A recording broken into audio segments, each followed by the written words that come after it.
아, 하나님 아버지, 우리 귀한 믿음의 동지들을 만나게 됨을 감사합니다. 종의 깨달은 것을 서로 나눌 때 하나님의 영광이 임하게 하여 주시고, 듣는 사람이나 가르치는 자나 다 하나님 앞에 종임을 기억하게 하여 주시옵소서. 예수님의 아멘. 이름으로 감사하며 기도드리옵나이다. 아멘. 아멘. 예, 십자가의 도라고 제목을 잡고 강의를 시작하도록 하겠습니다. 십자가의 도는 십자가의 신학하고는 조금 차이가 있습니다. 신학은 루터의 십자가의 신학이 정점이고 모든 사람이 이제 거기에서 자기의 이론을 증명해 나갑니다. 그러나 십자가의 도라는 것은 길을 말합니다. 예수님께서도 나는 뭐라 그랬죠? 길이요? 이요. 그랬습니다. 길이라는 말은 가야 되고 따라가지 않으면 아무 소용이 없습니다. 그래서 십자가의 도, 즉 길을라고 제목을 잡고 이번 시간에 은혜를 나누고자 합니다. 목차는 이렇게 텅 빈 십자가를 중심으로 이렇게 제가 좀 깨달은 것들을 나누고자 합니다. 신학을 하는 데 있어서 두 가지 정신이 있습니다. 하나는 위기지약, 또 하나는 위인지약이라는 말이 있습니다. 각자 타당한 단어이기도 합니다만은 저 개인적으로는 신학은 자기 자신을 위해서 위기지약이 돼야 된다고 말하고 싶습니다. 그래서 십자가의 도는 여러분에게도 가리키는 것이 아니라 제가 경험하고 제가 가고 또 앞으로 가야 될 그 정점을 향해서 즉 나의 신앙의 좌표를 향해서 정한 것이 이 십자가의 도입니다. 십자가의 도의 완성은 어디겠습니까? 내가 주님과 함께 죽어야만 되고 내가 주님과 함께 부활하는 그 순간에 완성됩니다. 그래서 십자가의 이 도의 완성은 없고 우리가 다 가는 도성에서 저와 여러분이 만나게 된 것입니다. 그래서 복음은 타인을 위해서도 가르쳐야 되지만 나 자신에게 복음을 가르쳐야 된다고 저는 개인적으로 생각하고 이 십자가의 도는 여러분보다는 저 자신에게 가르쳤고 또 제 자신에게 적용하고 제 자신에게 또 가야 될 신앙의 좌표이기도 합니다. 그런 와중에 이제 여러분과 조금 나누게 됐습니다. 그래서 이제 한국 교회만 아니라 신앙을 생활하는 모든 사람들이 십자가가 뭔지를 알 것 같지만 잘 모릅니다. 이론적으로는 알지만 잘 이렇게 삶에 적응을 잘 못하는 것 같아요. 그래서 오카노 목사님이 설교를 한 적이 있습니다. 2005년 3월 20일 날 그분이 그 설교 도중에 이런 고백을 했습니다. 나는 35년 이상 신학과 성경을 공부하고 목회를 통해 십자가를 가리키면서 살아왔지만 지금 나 자신을 냉정하게 돌아보면 나는 아직 십자가를 잘 모르겠다. 나는 아직 십자가를 잘 모르겠다. 이것이 일생을 목회에 몸담고 살아온 나의 솔직한 심정이다. 네, 하나님 앞에 이 고백이야말로 저는 진실한 고백이라고 말하고 싶습니다. 또 한 분은 하영조 목사님이 돌아가셨는데 그분의 저서인 십자가의 임재 아내라는 책에 보면 이런 고백이 있습니다. 오늘날 기독교의 문제는 십자가를 대신하는 것들이 너무 많이 들어왔다는 것이요. 성령, 믿음, 리더십, 선교, 비전 등을 강조하는 이야기들이 많이 들립니다. 그러나 그 안에는 십자가가 없습니다.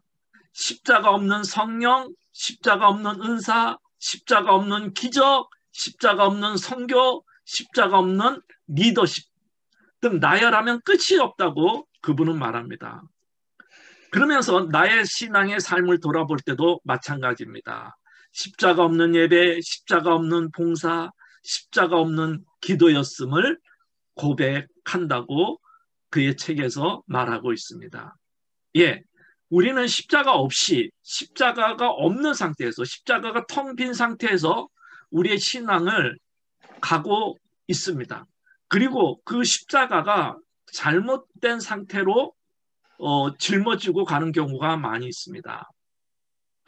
그래서 토저라는 분은 올드 크로스와 새로운 크로스, 여기 크로스가 빠졌는데 부십자가와 신십자가의 차이를 말하고 있습니다.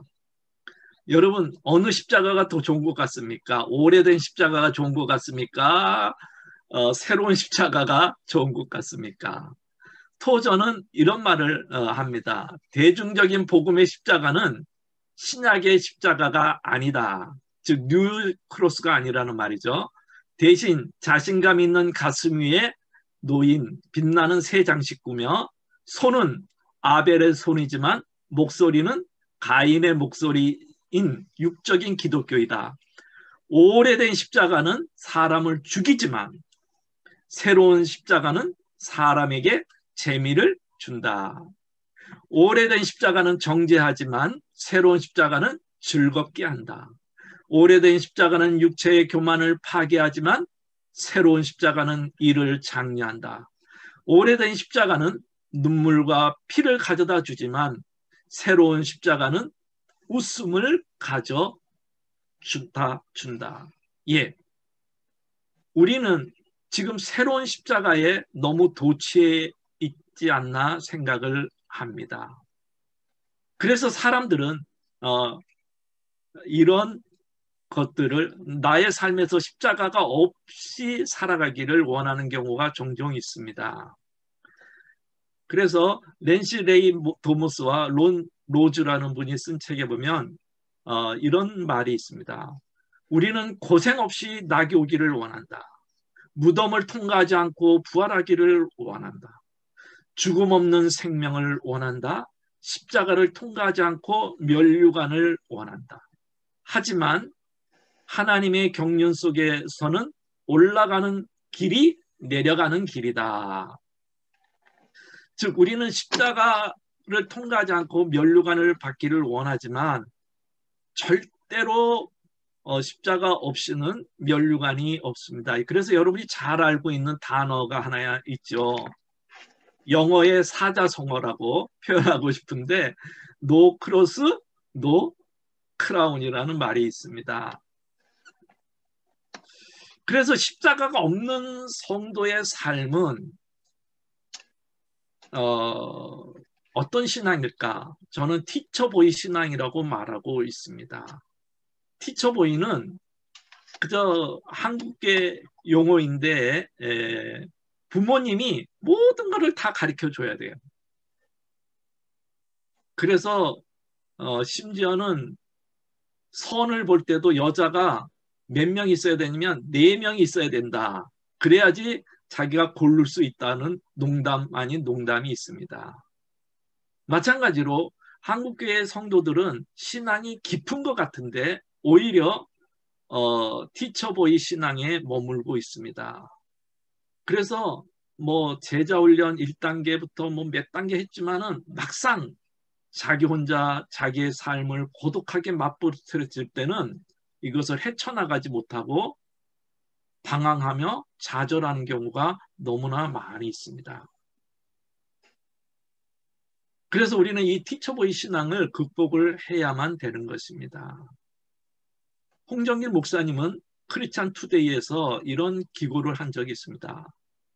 언제나 진리는 예배에만 말에만 신학 속에만 있지만 실제 삶 속에는 없다. 이것이 오늘 한국교회의 수치이고 또 나의 수치이다. 예, 즉 십자가가 없으니까 티처보이 신앙이 돼서 그냥 세상의 빛과 소금을 역할을 하지 못한다는 거죠. 심지어는 세상에는 고사하고 가정에서도 빛과 소금의 역할을 하지 못한다는 것입니다. 그래서 헨리 나운 누에는 이런 말을 했습니다. 오늘 예수님을 따르고 있는가? 한 번쯤 자신을 향해 물어보기를 바란다. 당신과 나는 그분을 따르는 사람인가? 그러면서 요 밑에 마지막 문장이 보이시나요? 같이 한번 읽어볼까요? 사실 우리는 따르기보다 헤맬 때가 많다. 예, 십자가를 지고 따라가야 되는데 십자가를 지고는 헤맬 때가 많다는 거죠. 그래서 여러분, 우리는 뗏목 신앙이 돼서는 안 돼요. 뗏목은 물이 흘러가는 대로 그냥 흘러갑니다. 그러나 배는 그 물이 흘러가는 대로 흘러가는 게 아니라 배는 그 물결을 거슬러서 자기가 원하는 좌표대로 항해하고 운전해 가는 것입니다. 저와 여러분은 뗏목 신앙이 아니라 배를 운전하는 그러한 신앙이 될 수 있기를 바랍니다. 그래서 저도 많이 헤맸지만 여러분은 헤매지 않기를 바라는 마음에서 강의안을 드렸고 또 이 강의를 또 나누게 됐습니다. 그래서 우리는 한국에 지금 인문학 열풍이 불고 있는데 인문학 열풍에 다른 게 아닙니다.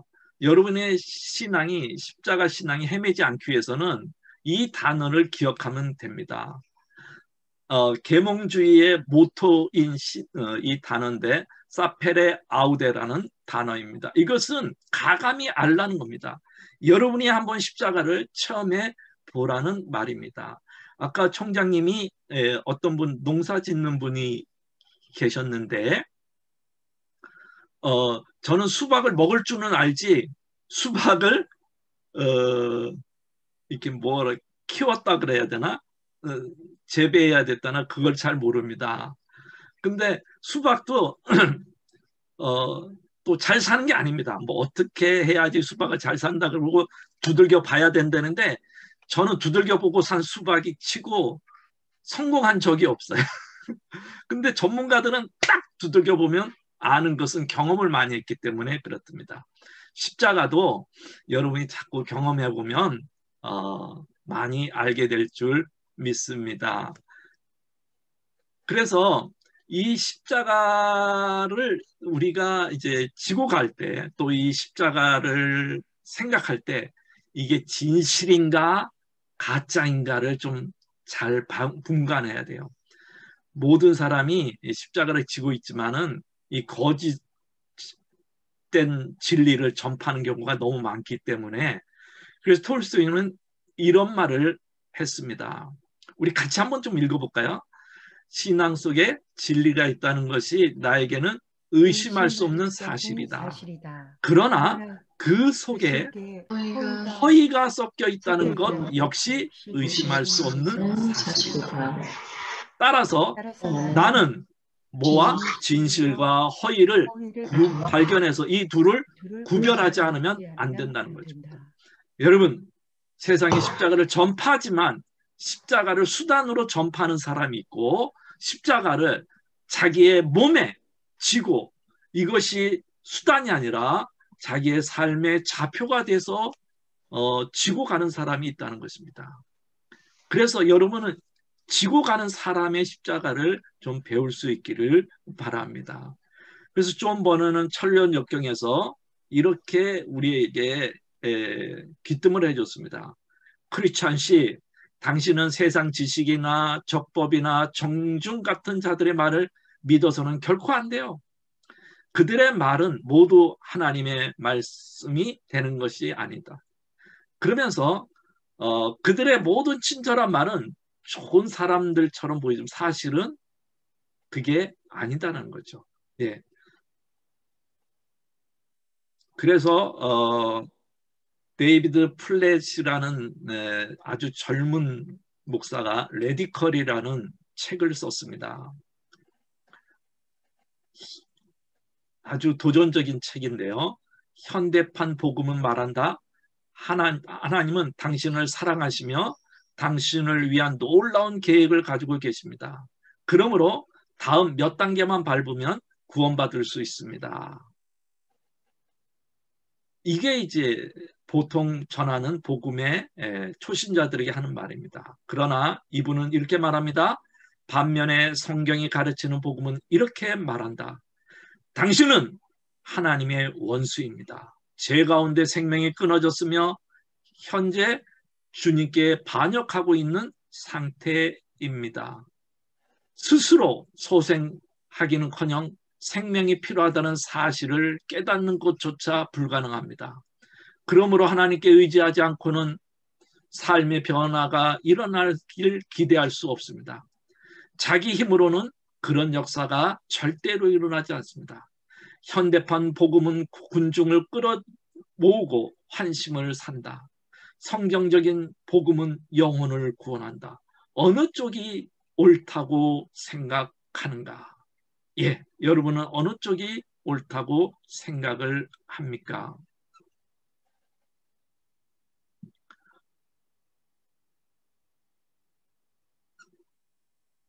그래서 여러분이 혹시 읽어보신 분도 계시겠지만 로지아 샴페인 버트필드라는 여성이 있습니다. 이분은 원래는 동성연애 자매입니다. 그리고 28살에 나는 동성연애에 있다라고 자기 자신을 밝혔습니다. 그리고 이제 36살에 뉴욕에 있는 시크리트 대학 종신 교수가 됩니다. 거기서 이분은 여성학을 가리킵니다. 그리고 레즈비언 파트너와 살면서 이런저런 사역을 많이 했던 분입니다. 그런 이분이 이제 예수 그리스도를 만나고 자기가 동성연애자에서 이제 정상적인 결혼 생활까지 하면서 지금은 사모님이 되셨습니다. 그러면서 이분이 이러한 예수를 믿고 난 다음에 그러한 갈등들, 즉 우리가 생각하면 이게 십자가라고 생각하는 그런 것들에 대해서 갈등을 한 것이 있는데 여러분 보이시나요? 그러면 같이 좀 한번 읽어보겠습니다. 내 삶을 주님께 바치겠다는 결심은 단순히 철학적인 노선을 바꾸는 것을 의미하지 않는다. 회심은 내 삶을 가정이 아니라 내 영혼과 인격을 샅샅이 조명하는 네, 계속 좀 읽어주실래요? 지열난 과정이었다. 성경에 묘사된 그리고 내가 실제로 경험한 보세요. 실제로 경험한 혹독한 회심의 과정을 고려할 때 지금의 복음주의 문화가 정형화시킨 믿음은 순수한 것이라고 생각들이 갈 수 있는 결과를 생각하면 두려운 마음이 든다. 아까 레디컬에서 뭐 이렇게 하면 그리스도인이 됩니다. 이런 것들이 이론에 불과하다는 거죠. 자기가 경험해 보니까, 자기가 갈등해 보니까 오늘날 많은 성도들은 너무나 안일하게 예수 그리스도를 따른다는 거죠. 그래서 제롬이라는 분이 계신데 책을 읽다 보면 이제 제롬이라 그러기도 하고 에로니모라 그러기도 하고 히에로니무스라고 그러는 분이 있는데 이분은 굉장히 유명한 교부입니다. 이분이 이제 한 번은 이제 뭐 꿈이라 그래야 되나요? 꿈을 그래야 됐나? 그런데 주님이 나타나서 이런 말을 했다는 거예요. 야, 너는 키케로주의자지 너는 그리스도인이 아니다. 아니, 나는 주님을 위해서 이렇게 많은 일을 했는데 주님께서 나한테 키케로주의자라 그러고 너는 그리스도인이라 그러니까 얼마나 깜짝 놀랐겠어요. 그러면서 이분이 이제 회심을 하고 그때부터는 이제 키케로를 버리고 오로지 성경만 읽기 시작한 거예요. 그래서 히브리어 성경을 우리가 잘 아는 대로 라틴어 성경으로 최초로 이제 번역한 분이 이분입니다. 여러분, 혹시 여러분의 영혼에 이 소리가 들리면은 곤란하지 않겠습니까? 너는 그리스도인이 아니야. 너는 이 사람이야. 너는 그리스도인이 아니고 너는 이것을 추구하고 있지 않냐. 이렇게 생각하면 굉장히 슬픈고 주님의 마음을 아프게 하는 것 같아요. 혹시 캐나다 계신 분들은 드라마를 보셨는지 모르겠지만 혹시 미스터 선샤인이라는 드라마를 알고 계시나요? 네. 한국에서 굉장히 인기가 있었던 드라마인데요. 거기에 마지막 장면 가까이에 보면 이런 말이 있습니다. 인생은 다 각각 걷고 있지만 결국 같은 곳에 다 달을 우리였다. 우리의 걸음은 우리를 퍽 닮아 있었다. 우리가 정착할 종착지는 영광과 새드 엔딩 그 사이 어디쯤일까? 예, 우리는 모양은 같습니다. 다 똑같이 신앙생활합니다.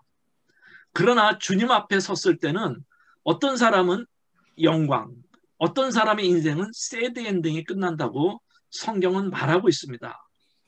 주님이 우리에게 들려줬던 그 뼈아픈 교훈을 우리는 가슴속에 기억을 하고 내가 적장할 정착지는 영광인가 새드 엔딩인가 그 사이 나는 지금 바른 길을 가고 있는가를 한번 자문자답하고 나는 이 십자가를 제대로 알고 있는가 그리고 나는 이 십자가의 길을 가고 있는가 아니면 방관하고 있는가 아니면 나는 관종하고 있는가를 조금 생각해 볼 수 있기를 바랍니다.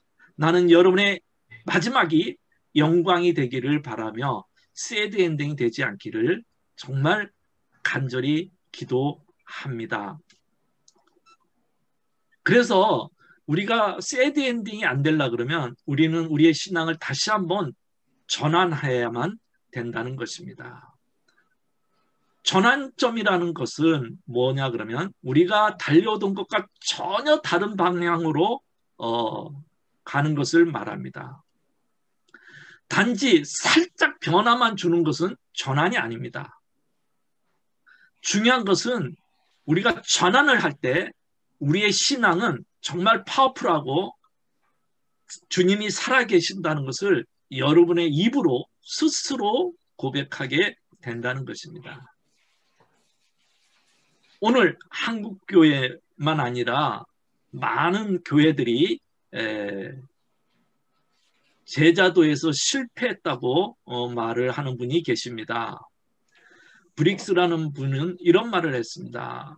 그의 책에서 제임스 브라이언 서미스는 우리가 ABC라는 기준에서 D로 전환하는데 실패했다라고 말합니다. ABC는 우리가 잘 아는 대로 A, 영어는 이제 여러분이 잘 아니까 읽으시고 A는 출석, B는 건물, C는 헌금. 이런 것들은 우리가 민감합니다. 그런데 D, 이 제자도에 대해서는 그렇게 민감하지 않다는 거죠. 나의 삶을 ABC에는 충실하지만 D의 나의 삶은 그렇게 충실하지 않다는 것입니다. 그래서 이 D로 나의 삶을 전환하는 것은 쉽지 않습니다. 그래서 로버트 콜만이라는 분이 이런 말을 했습니다. 예수님을 따르는 일이 처음에는 쉬워 보이지만 그것이 결코 쉬운 일이 아니라는 거죠. 총장님, 요 화면이 조금 제 컴퓨터에는 이 글자가 자꾸 가려지는데 어떻게 하면 안 가려질 수 있을까요? 아주 좋은데요, 저희들은. 아, 그래요? 제 자꾸 이 화면이 조금 글자가 좀 지워져가지고 이것 때문에 그래서 처음에는 우리가 주님을 따르는 게 쉬워 보이지만은 우리의 전 생애를 맡긴다는 것은 쉽지 않습니다. 죄를 완전히 버려야 되기 때문에 그렇습니다. 사고방식, 습관을 완전히 버리고 하나님의 새 교율을 따라가는 것은 쉬운 일이 아니라는 거죠. 그래서 이러한 강력한 가르침을 드릴 수 있는 사람은 적다는 것입니다. 여러분, 주님께서 여러분에게 말합니다. 너희들도 가려느냐? 너희들도 가려느냐? 주님이 십자가를 말할 때 많은 사람이 떠나갔습니다. 오늘 동일하게 이 십자가를 여러분의 삶에 한번 얘야 너 이거 한번 져볼래? 그럴 때 저와 여러분은 질 수 있는 믿음을 가질 수 있기를 바랍니다. 그래서 여러분이 다 읽어보시겠지만은 이 에라스무스의 우신의 찬에 보면 이런 말이 있습니다. 같이 한번 읽어볼까요? 좀 재밌는 말이라서 같이 한번 읽어봅시다. 설교자가 심각한 말을 전하면 사람들은 꺽거리며 하품하며 실증을 냅니다. 하지만 그 흔한 꼬부랑 할머니의 옛날 이야기가 시작되면 모든 눈은 번쩍 듭니다. 이렇게 허상만큼 행복을 줄 수 있는 것은 없습니다. 예, 십자가가 조금 무겁고 힘든 주제입니다. 그러나 이것을 여러분의 삶에 조금 받아들였으면 좋겠습니다. 그래서 이 십자가를 정말 가슴에 지기를 원하는 사람은 이 토마스 아켄퍼스라는 분이 그리스도를 본받아서라는 책을 썼습니다. 아마 뭐 안 읽어본 분은 없으시겠지만 그 중에 한 토막을 제가 읽어드리겠습니다. 오늘날 예수님의 천국을 사랑하는 사람은 많지만 예수님의 십자가를 지려는 사람은 적다. 예수님께 위로를 청하는 사람은 많지만 고통을 청하는 사람은 적다.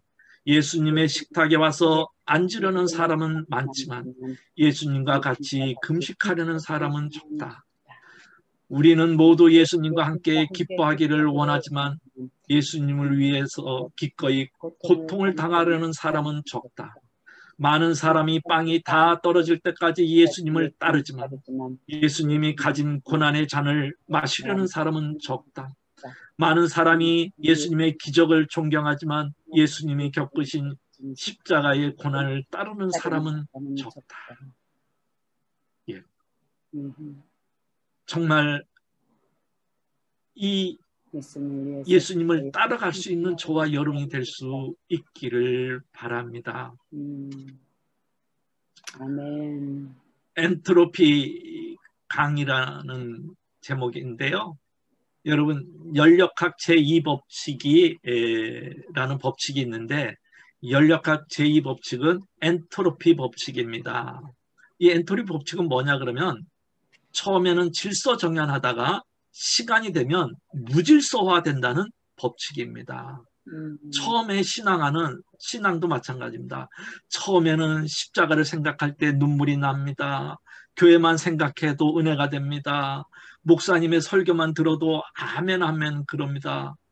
그러나 이제 세월이 지나가면 1년, 2년 지나가면 이제 내 삶이 보이기 시작하고 십자가의 은혜, 십자가의 감사, 구원의 간격은 서서히 안개처럼 사라져가는 것을 보게 됩니다. 왜 그럴까요?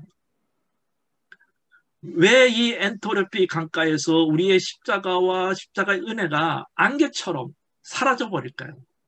저의 삶에도 마찬가지입니다. 처음에 신학교 갈 때는 감격했습니다. 시간이 값습니다. 할렐루야가 막 올라갔습니다. 그러나 깊은 고난의 밤에는 십자가의 은혜가 상실됐어요.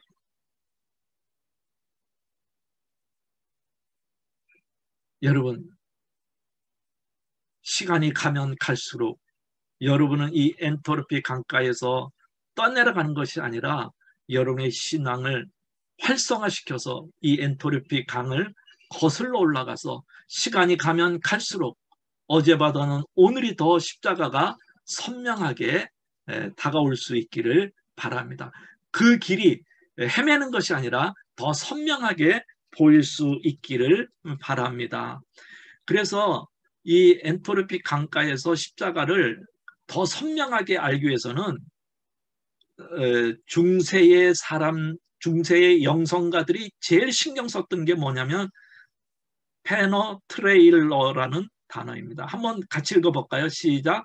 페너트레일리어라는 단어입니다. 이것은 우리의 가장 내면 깊은 곳을 말하는 단어입니다. 여기에서 경험한 사람들이, 여기에서 체험한 사람들은 이 엔토로피 강가에서 거슬러 올라가고 떠내려가지 않는다는 것입니다. 그래서 서영은이라는 분이 계신데요. 노란 화살표 방향으로 걸었다는 책을 썼습니다. 이 서영은이라는 분은 누구냐 그러면 유명한 문학가인 김동리 선생님의 세 번째 부인입니다. 세 번째 부인. 공식적으로 세 번째 부인이고 김동리 그 문학가와는 나이 차이가 30살 차이가 나는 분입니다.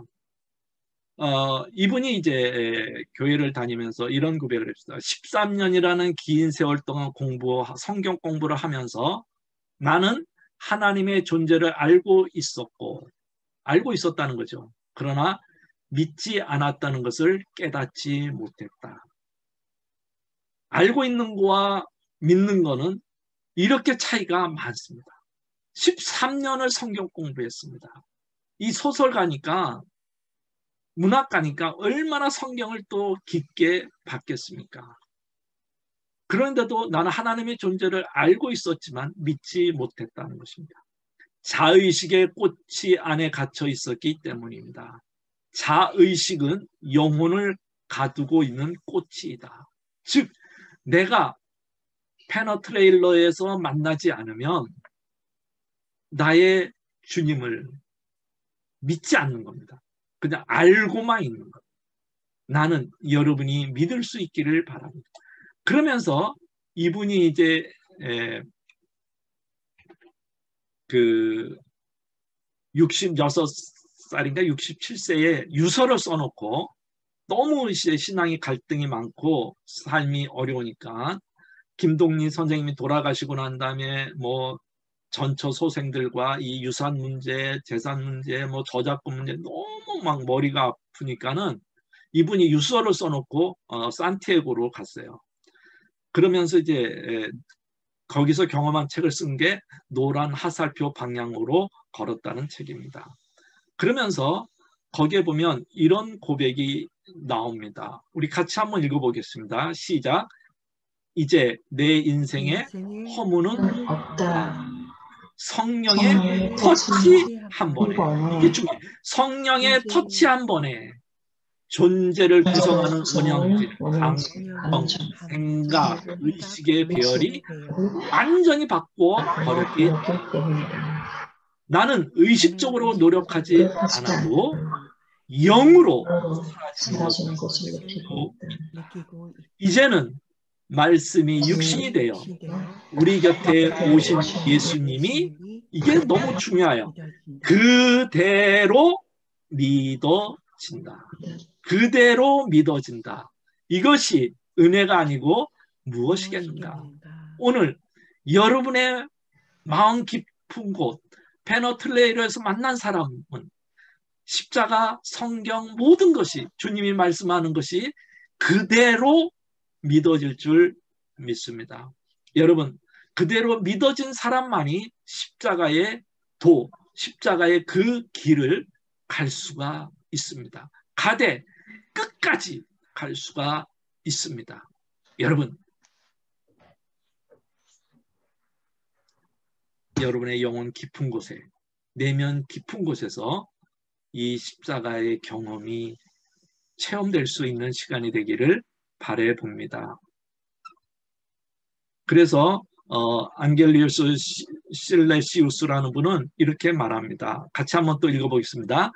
그리스도 베들레헴에 1000번을 나신들 그대 안에 나시지 않으면 그대 영혼은 의지할 데 없으리. 골고다 언덕 위에 십자가 아무리 바라본들 그대 마음속에 세워지지 않으면 그 십자가 헛되고 헛되고.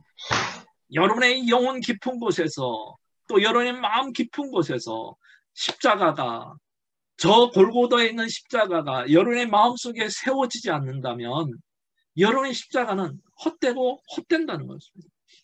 예수님이 베들레헴에 1000번을 나신들 무슨 소용이 있겠습니까? 골고다 언덕을 아무리 성지순례 가서 바라본들 무슨 소용이 있겠습니까? 내 마음속에, 내 영혼 깊은 곳에서 십자가가 세워지고 그 십자가에서 보내는 이 모르스 보호를 여러분이 잘 캐치해 나갈 수 있기를 바랍니다. 그래서 우리가 십자가를 알 때에 어떻게 알아야지 그러면 진정한 알 수가 있을까라는 것을 한번 이제 같이 나눠보고자 합니다. 그래서 저는 히브리어에 3가지 단어가 있는데 그 단어 하나하나를 좀 살펴보면서 이것을 십자가와 연결시키기를 원합니다. 히브리어에 3개가 알다, 우리가 알고 있다는 단어가 3개가 있습니다. 그것이 첫 번째는 마키르라는 단어이고, 두 번째는 메빈이라는 단어이고, 세 번째는 야다라는 단어입니다. 마키르라는 단어는 알고 있다, 인정하다, 연구하다, 인식하다라는 단어입니다. 이것은 마키르라는 동사의 히필 사역 능동 동사입니다. 즉 이것은 주로 친구를 내가 안다 그렇게 할 때에 주로 이제 마키르라는 단어를 쓰고 있습니다. 또 여러분이 잘 알다시피 아버지가 자식을 안다 그럴 때도 이 마키르라는 단어를 쓰고 있습니다.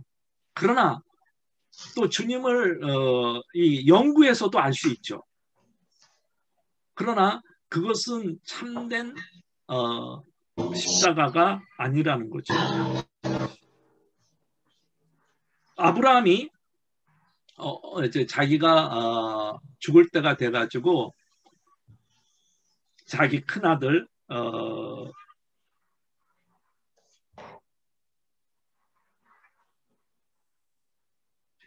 그 이삭이 이제 죽을 때가 돼가지고 그 자기 아들 에서에게 이런 말을 합니다. 야, 내가 이제 죽을 때가 됐으니까는 너 좀 맛있는 거 별미를 잡아다가 와라. 내가 너 축복하겠다 그랬습니다. 그랬더니 엄마는 누구를 더 사랑해요? 막내를 더 사랑하는 것 같아요. 그래서 둘째인 야곱에게 야, 내가 빨리 요리 만들어 줄 테니까 너 변장 좀 해라.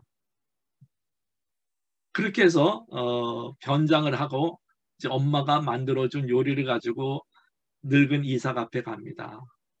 아버지 별미 갖고 왔습니다. 근데 목소리는 누구 목소리냐 그러면 야곱이에요. 그래서 이상하다. 야곱인데 일로 와봐라. 그래서 이제 손을 만져봤어요. 손에는 또 엄마가 변장시킨 털이 있는 거예요. 그래서 이삭이 이런 말합니다. 손에 털이 는 에서인데 목소리는 야곱이나 그러면서 이제 축복을 하게 됩니다. 네. 그러면서 이제 형제의 비극은 시작이 되는 거죠. 여러분, 아버지일지라도 자식을 잘 판단하지 못합니다. 그러면서 여러분과 저는 이 지식으로 마키르로 주님을 알 때는 제대로 알 수가 없습니다. 그 다음에 매빈이라는 것이 있습니다. 매빈이라는 단어는 빈이라는 히프일 사역 능동 동사입니다. 이 단어도 밝히 알다, 분별하다, 익숙하다, 깨닫다라는 단어입니다. 그래서 이거는 주로 지식적으로 말하는 겁니다. 그래서 유대인 학교에서 교사가 칠판에 문제를 써놓고 이런 말을 합니다. 미매빈 누가 아느냐? 그러면 이제 아는 사람은 아니 매빈 네 제가 압니다 하고 답을 합니다. 예. 그러나 이 매빈도 제대로 알 수가 있는 것 아닙니다. 반면에 우리가 이제 잘 알고 있는 야다라는 단어가 있습니다. 여러분이 뭐 야다는 너무나 교회에서 많이 들었던 단어입니다. 아담이 그 아내와 동침함의 단어가 바로 히브리어 야다입니다. 즉 체험적으로 모든 것을 다 알 때 야다라는 단어를 쓰게 되는 것입니다. 그래서 우리는 주님을 알 때 마키르, 매빈으로 어느 정도 감은 잡을 수 있지만 그 감으로는 내 삶을 전환시키지 못하고 내 신앙을 전환시키지 못합니다. 그래서 마키로와 매빈으로 알 때는 내 신앙이 나를 속일 수 있는 슈도 페이스가 될 수가 있다는 거죠. 그래서 정말 여러분의 심장, 여러분의 전 인격을 가지고 하나님을 야다해야만 되는 것입니다. 조금 자세한 거는 여러분의 책에 있습니다. 그래서 존 버녀는 철로 역경에서 이런 말을 했습니다. 청교도들은 십자가의 체험을 매우 중요시하였다. 단지 개념적인 십자가가 아니라 나를 위해 피 흘리신 그리스도의 십자가를 체험할 것을 강조하였습니다. 그 이유는 감각적인 십자가 체험이 있어야 하나님을 올바르게 따라갈 수 있기 때문에 진정한 감사와 헌신을 할 수 있기 때문에 그렇습니다. 그리고 체험을 해야지만 내가 그리스도를 위해서 나 자신을 다 드려도 아깝지 않기 때문에 그렇습니다. 한편으로 청교도들은 같이 한번 읽어볼까요? 십자가 체험이 없이 교회의 회원이 되는 것을 매우 경계했다. 그들은 왜 그러냐면 위선자가 되기 쉬우며 교회의 경건을 무너뜨리는 요인으로 작용하기 때문에 그렇다. 예, 십자가의 체험이 없으면 위선자가 되기가 쉬워요. 그리고 이런 사람이 교회에 와서 경건을 무너뜨리는 거예요. 나는 여러분이 십자가의 체험을 할 수 있기를 바랍니다. 그래서 아까 읽었던 책에서 계속 나오는데 언제부턴가 기독교는 정품이 아닌 유사품을 팔기 시작했다. 예수님이 마음에 들어오시기를 요청하십시오. 주님의 삶에 개입하시도록 초청하십시오. 그렇게 기도하고 등록카드에 이름과 주소를 적어내십시오. 그리고 강대상으로 나와서 예수 그리스도를 구세주로 받아들이십시오. 흔히들 이런 방식으로 다른 사람이 제시하는 바에 따라 고백하거나 기도함으로 그리스도인이라는 이름을 얻는다. 그러나 이렇게 그리스도인 이름을 얻는 사람은 정말 그리스도인이 아니에요. 유사한 그리스도인은 될 수 있지만 정말 그리스도인은 될 수 없어요. 그래서 재밌는 책이 있는데요. 매트 미드라는 분은 온전한 그리스도인과 유사한 그리스도인을 구분을 해버렸어요. 우리는 다 그게 그건 것 같아요. 좀 전에 우리가 미타 션샤인에 길은 같아요. 걸음은 똑같아요. 외국자나 매국노나 뭐 비슷하게 걷는 것 같아요. 십자가 있는 사람이나 없는 사람이나 비슷한 것 같아요. 그러나 이분은 온전한 그리스도인과 유사한 그리스도인을 구분을 했어요. 그 구분점이 바로 20개나 됩니다. 그래서 이 20개를 가지고 있는데 그럼에도 불구하고 참된 그리스도인이 아니라 유사한 그리스도인이 될 수 있다는 거죠.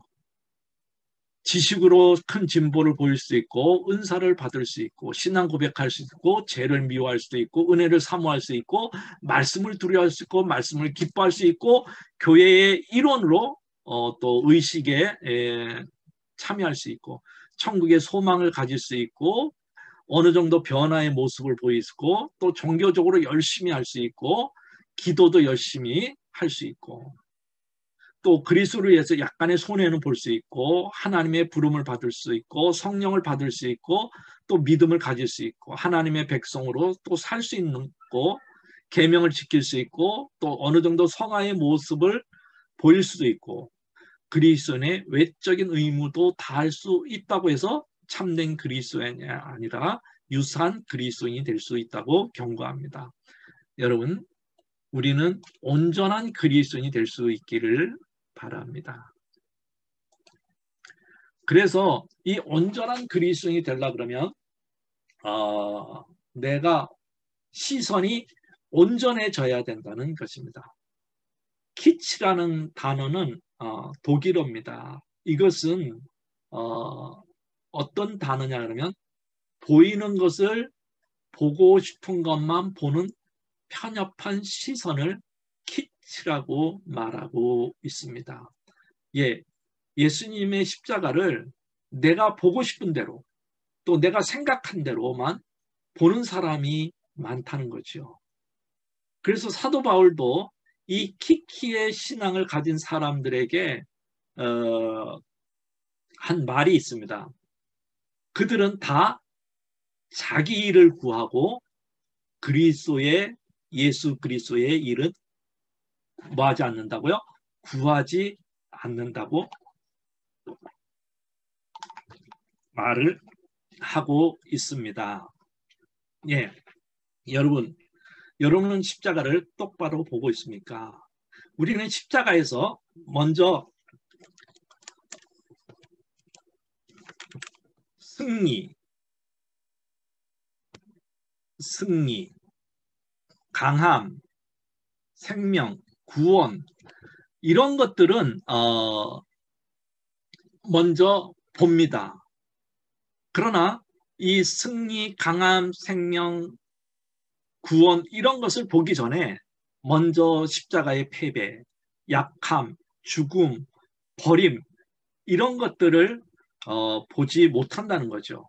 그래서 내가 십자가를 똑바로 보는 사람이 없어요. 그래서 이 키키로 보는 십자가는 제가 부려진 십자가다 이렇게 그냥 정의를 했습니다.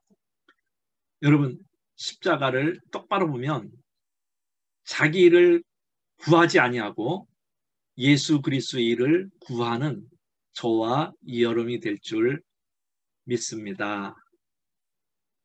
그래서 이제 온전하게 십자가를 본 사람들이 하는 고백이 있습니다. 십자가를 똑바로 본 사람들이 한 고백이 있습니다. 그것은 바로 루터의 한 말입니다. 십자가만이 우리의 신학이다. 십자가만이 우리의 신학이다. 이게 이제 루터의 신학의 근본이고 루터의 신학의 근본이죠. 핵심이죠. 여러분 십자가를 똑바로 보면 모든 것이 배설물처럼 됩니다. 십자가를 똑바로 보면 나는 십자가 외에는 알지 않기를 원한다는 말이 여러분 입에서도 나오게 됩니다. 그래서 그리스도인이 된다는 것은 예수 그리스도의 십자가 아래 사는 것이며 하나님과 세상과 믿음의 삶을 그 관점에 따라 바라보는 것입니다. 나는 이제 여러분의 삶이 진정한 그리스도인의 제자가 되어서 ABC에서 머무는 게 아니라 D로 전환해서 여러분의 모든 관점이 하나님이 세상에 보는 관점, 또 하나님이 교회에 바라보는 관점, 하나님이 여러분의 가정을 바라보는 관점으로 여러분이 그 관점을 따라 살아갈 수 있기를 바랍니다. 그래서 에밀 브론너라는 분이 이런 말을 했습니다. 십자가는 기독교 신앙의 상징이고 교회의 상징이며 예수 그리스도 안에 있는 하나님의 계시의 상징이다. 솔라 피데 오직 믿음, 솔라 데오 글로리아 오직 하나님의 영광을 위한 종교개혁의 이게 글자가 단지 십자가를 바른 해석을 위한 투쟁이다. 십자가를 올바로 이해하는 사람은 성경을 이해하며 그리스도를 이해한다라고 말했습니다. 기독교 역사 신학에서 그리스도의 죽음은 역사의 중심점이 과거의 모든 길을 거기서부터 수렴한다. 그리고 미래의 모든 길이 거기서부터 발산된다고 말하고 있습니다. 여러분의 삶에 그리스도의 죽음이 선명하게 다가올 수 있기를 바랍니다. 그래서 팀 켈러라는 분이 이런 말을 했습니다. 복음서를 읽었는데 그 안에서 말씀하시고 행동하시는 분이 내 앞에 살아나셨다. 이것이 나를 이해하는 책이다. 라는 것이 이 팀 켈러 목사님의 왕의 십자가라는 책에 있는데 이것은 누구의 고백이냐 그러면 바로 에밀 카이에라는 분의 고백인 것입니다. 이분은 무신론자입니다.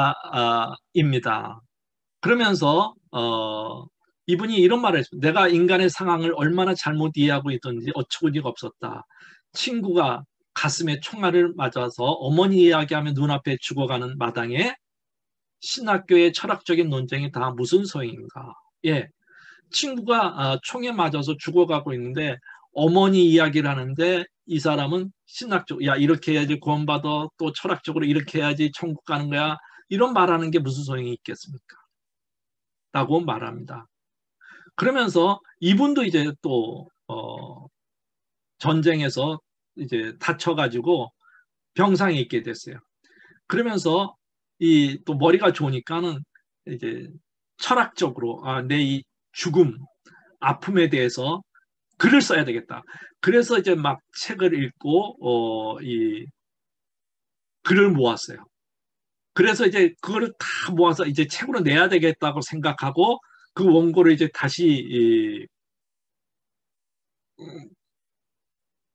보는데 자기는 이제 이 책이 정말 인간의 두려움과 고뇌에 빠진 인간들을 완전히 해방시키고 환희를 이끌어 줄 거야 라고 생각을 하고 이 원고를 이제 보기 시작했는데 그 원고를 다 읽고 났는데 아니 소용이 없는 거예요. 허사라고 고백을 합니다. 그러다가 부인이 그 밖에 나가서 어떤 목사님이 책을 하나 줬는데 성경책이에요. 그 성경책을 와가지고 읽었어요. 그때 이제 복음서를 읽었는데 복음서를 읽고 있는 도중에 복음서 안에서 말씀하시고 행동하는 분이 자기 앞에 살아나셨어요. 그리고 자기를 이해하게 됐다. 오늘 여러분 성경 읽을 때 그 성경에 있던 하나님이 살아계신 하나님으로 여러분에게 나타나시고 다가올 때 우리는 어떻게 십자가를 피할 수가 있겠습니까? 우리가 어떻게 내 십자가를 외면할 수가 있겠습니까? 모든 사람이 돌을 던져도 나는 그 십자가를 가슴에 품고 갈 수밖에 없습니다. 여러분, 하나님이 살아있음을 또 행동하는 분임을 여러분 앞에 한번 나타내고 경험할 수 있기를 바랍니다. 그래서 정말 하나님을 경험했던 사람들, 하나님을 체험했던 사람들의 서신이 하나 있습니다. 초대교회사를 공부하신 분들은 다 아는 내용인데 다시 한번 리뷰를 하는 마음에서 제가 여기에 넣었습니다. 한번 같이 읽어보도록 하겠습니다. 디오게네투스에게 보낸 서신이라는 것인데 작자는 미상입니다. 같이 한번 읽어볼까요? 시작. 그리스도인들은 나라와 언어와 사회 제도에서는 다른 사람들과 구분되지 않는다. 자기들만의 도시를 이루어 거주하지도 않고 자기들만의 언어를 쓰지도 않고 자기들만의 생활 방식을 갖고 있지도 않기 때문이다. 그들은 그리스도인이나 야만인들의 삶에서 산다. 의복과 음식과 기타 생활에서 지역의 관습을 따른다. 그러면서도 살아가는 모습이 지역 주민과는 사뭇 다르게 단정하다. 고향에 살면서도 나그네처럼 산다. 시민의 의무를 다하면서도 외국인으로서의 수모를 겪는다. 타향이 고향이고 고향이 타향이다. 그들은 다른 사람들과 마찬가지로 결혼을 한다. 자녀도 양육한다. 하지만 자녀를 버리는 법이 없다. 식탁은 공유하지만 아내는 공유하지 않는다. 육체를 가지고 살지만 육체대로 살지 않는다. 땅에서 살지만 천국 시민들이다. 법을 준수하지만 법 없이도 살아갈 사람들이다. 모든 사람을 사랑하는데도 모든 사람에게 박해를 받는다. 무명한 사람인데도 비난과 단죄를 당한다. 죽음을 당하는 것 같은데 살아있다. 가난하면서도 많은 사람을 부유하게 만든다. 예. 가진 것이 없으면서도 모든 것이 넉넉하다. 비난을 받지만 그것을 자랑스럽게 여긴다. 중상모략을 당하지만 무고하다. 저주를 당하면서도 축복한다. 조롱을 당하면서도 존경을 한다. 선을 행하면서도 범죄자처럼 처형을 당한다. 처형을 당할지라도 다시 살 것을 생각하며 기뻐한다. 여러분, 이것이 우리 초대교회의 성도들이 가졌던 신앙의 정신입니다. 그 정신이 있었기 때문에 저와 여러분이 복음을 접할 수 있었던 것입니다. 여러분, 십자가를 졌던 사람들의 진정한 삶의 모습이 바로 여기에 나타나지 않습니까? 오늘 이 시대는 너무나 유사한 십자가가 많아서 기독교가 맥없이 무너지고 있는 것입니다. 그래서 이 유사한 십자가를 가지고 있는 사람들의 경험을 했던 톨스토이는 부활에서 이런 말을 합니다.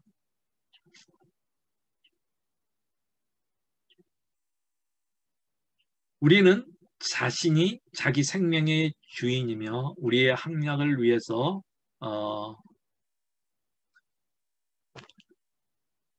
총장님, 요거 저만 나오게 하시고 1, 2, 3, 4 이게 다 지워주시면 안 되나요? 어떻게? 칸이 저한테는 저기 뭐야, 제 화면에는 지금 5분이 뜨거든요. 저만 나오게 하시면 안 되나? 지금 거기만 교수님만 나오게 돼 있어요. 아, 그래요? 근데 왜 저한테는 이렇게 뜨지? 예, 그건 뭐 할 수 없습니다. 지금. 예, 죄송합니다. 이게 전에는 저만 돼 있었는데 지금은 5명이 돼 있다 보니까 자꾸 글자가 가려져 가지고 죄송합니다. 그러니까 교수님이 직접 고치실 수 있어요. 위에 어떻게? 오른쪽 상단에 보기를 누르시면요. 오른쪽 상단에 맨 위에요. 갤러리 네. 보기, 그 발표자만 보기 하시면 돼요. 가만 있어.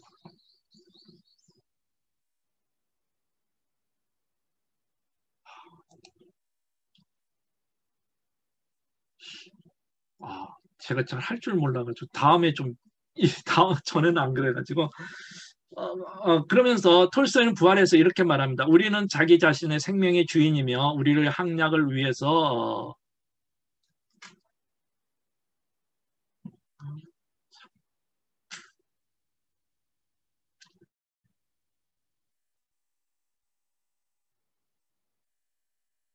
이게 핵심은 뭐냐 그러면 오늘날 많은 그리스도인이 빨간 글자를 같이 한번 읽겠습니다. 포도밭의 주인의 의사에 복종치 않았던 농부들이 벌을 받은 것처럼 우리도 고통을 받으리라는 것은 틀림없는 사실이다. 주인의 의사에 이 계율이 다 들어가 있다. 인간은 이 행위를 해서는 노력 위에 노력해야 되는 것이다.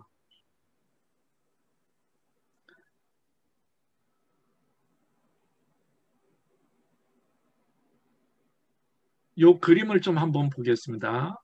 여러분 이 그림을 좀 자세히 봐주실래요? 이거는 도메니코 페티라는 분의 그냥 무명한 화가의 그림입니다. 뭐가 보이시나요? 여러분 이것을 보고 어떤 느낌이 드시나요? 이 그림을 보고도 은혜 받은 사람이 있습니다. 이 그림에 보면 글자가 있는데 이 글자가 있습니다. 요거는 라틴어로 쓴 글자입니다. 에코 프로테 헤크 파수스 숨투 베르키드 페르스티 프로메 라는 라틴어인데요. 우리가 잘 아는 내용입니다. 나는 너를 위해 목숨을 버렸지만 너는 나를 위해 무엇을 하고 있느냐라는 단어인데요. 이 그림을 보고 이제 한 사람이 회심을 합니다. 진덴도르프라는 분인데 이 그림을 보고 이제 회심을 해가지고 자기의 그 모든 것을 주님을 위해 바치고 우리가 잘 아는 대로 이제 경건주의에 창시를 하는데 자기의 모든 일생을 바쳤던 사람입니다. 제가 하고 싶은 말은 그림 한 장에도 이렇게 능력이 있다는 것이죠. 자기가 감동을 받으면 여러분도 성경을 읽을 때 또 그림을 볼 때 그냥 듣지 마시고 잘 눈여겨보면 우리 주님의 음성을 들을 줄 믿습니다. 그래서 우리가 예수님이 이런 말을 했습니다. 예수님께서 자기의 십자가를 지시고 즉 십자가가 없는 사람은 아무도 없다는 것입니다. 예수님도 자기 십자가를 졌다는 것이죠. 예수님의 십자가는 우리가 너무나 잘 아는 내용입니다만은 다시 한번 짚으면 본디오 빌라도가 이제 그 재판을 해서 예수님을 넘겨 주지요. 그의 부인의 이름은 우리가 잘 아는 대로 프로쿨라. 예.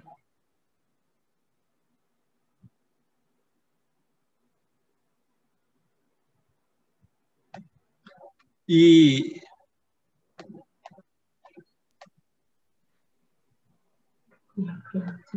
부인이 이제 꿈을 꿉니다. 근데 여보, 내일 아침에 당신이 이제 그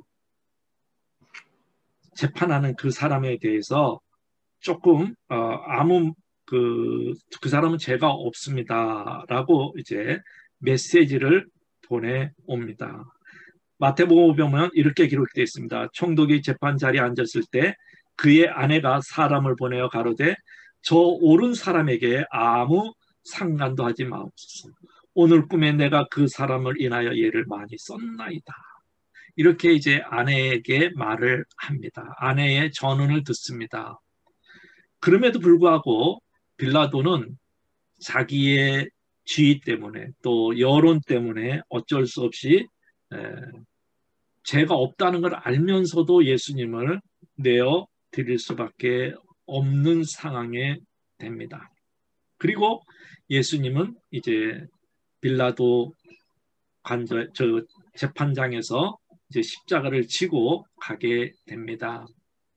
예수님이 지신 십자가는 무슨 십자가라 그러냐 그러면 파티블룸이라고 말합니다.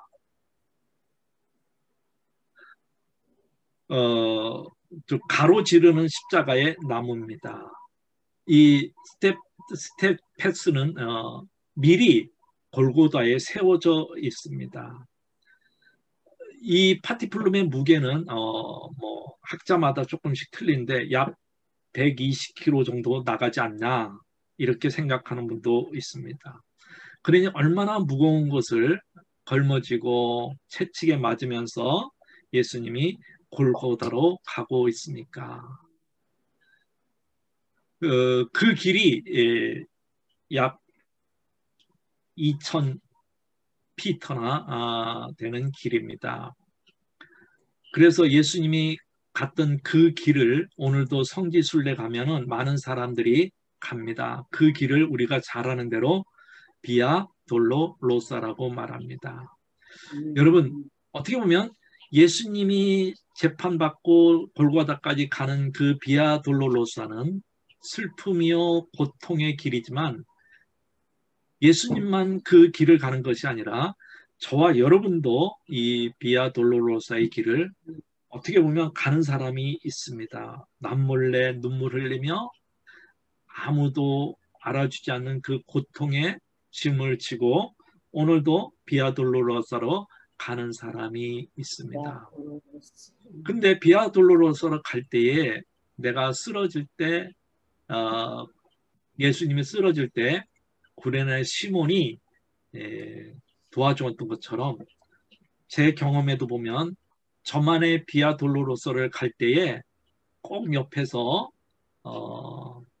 도와주는 사람이 있었습니다. 아무도 없는 것 같았는데 꼭 구레네 같은 시몬이 나타난 사람이 있었습니다. 그래서 저는 제 핸드폰에 그분의 이름을 적어놨어요. 그리고 평생 내가 숨질 때까지 이분들을 위해서 기도하리라 하면서 매일 새벽에 그 이름을 펼쳐놓고 기도합니다. 아마 예수님도 구레네 사람 시몬을 잊지 못할 것입니다. 여러분 비아 돌로로사의 길을 가고 있습니까? 결코 혼자 아닙니다. 때가 되면 하나님께서 여러분에게도 구레네 시몬 같은 사람을 붙여 주실 것입니다. 그러니까는 조금 가시는 길이 어려운 분이 계십니까? 힘든 분이 계십니까? 조금만 인내하면 구레네 시몬이 같은 사람을 하나님께서 보내주실 것입니다. 저도 그래서 지금 이제 숨을 쉬고 살아있는 것 같습니다. 예수님이 십자가에 못 박혀서 돌아가신 이유가 몇 가지 정도라고 생각을 하십니까? 존 파이퍼 목사님은 50가지라고 말을 합니다. 제가 책에 여러분의 교환에 그 50가지의 제목을 했습니다. 그 중에 재미있는 것은 35번에 있는데 결혼의 깊은 의미를 깨우쳐 주기 위해서 십자가를 질 때 제일 지기 힘든 것이 어디냐 그러면 가정인 것 같아요. 여러분은 안 그렇습니까? 그래서 존 파이퍼의 이 목사님의 35번째 결혼의 깊은 의미를 깨닫기 위해서 그래서 여러분이 정말 어떻게 보면 십자가 지기 가장 힘든 것이 가정이 아닌가 생각을 합니다. 어쨌든 여러분이 그 십자가를 잘 지시고 갈 수 있기를 바랍니다. 윌로 클릭 교회에 빌 하일스벨 목사님이 목회하는 교회인데 어떤 분이 그 교회를 방문했는데 그 교회에는 십자가가 없대요. 그래서 그 방문한 교인이 그 교회에 어떤 분한테 여기는 왜 십자가가 없습니까? 질문을 했대요. 그랬더니 우리는 교회를 찾는 사람들에게 민감하게 대하기를 원합니다. 하지만 십자가는 거부감을 주기 때문에 그렇습니다. 그래서 우리는 십자가가 없다고 말을 합니다. 라보 슐러 목사님도 한국에 와가지고 그렇게 말한 적이 있습니다. 여러분, 죄에 대해서 너무 설교하지 마십시오. 십자가에 대해서 너무 설교하지 마십시오. 부정적인 것보다 긍정적인 것에 설교를 많이 하라고 말을 했습니다. 그러나 하나님은 우리에게 십자가의 도에 대해서, 죄의 심각성에 대해서 알기를 원하고 있는 겁니다. 십자가를 경험한 사람은 죄가 얼마나 무서운지를 알게 된다는 것입니다. 그래서 니느웨의 이삭이라는 분은 이런 말을 했습니다. 자기 죄를 아는 사람은 죽은 사람을 일으킨 것보다 더 위대하다. 자기 죄를 위해 한 시간을 진실로 울부짖는 사람은 온 세상을 가르치는 사람보다 더 위대하다. 자기 약함을 아는 사람은 천사를 볼 수 있는 자보다 더 위대하다. 그래서 사도 바울이 이런 말을 했습니다. 미쁘다 모든 사람이 받을 만한 이 말이여, 그리스도 예수께서 죄인을 구원하시려고 세상에 임하셨도다. 그러면서 그는 고백합니다. 주님, 내가 죄인 중에 괴수입니다. 시몬 베드로도 주님을 만나고 난 다음에 이런 말을 합니다. 주여, 나를 떠나소서. 나는 죄인으로소이다.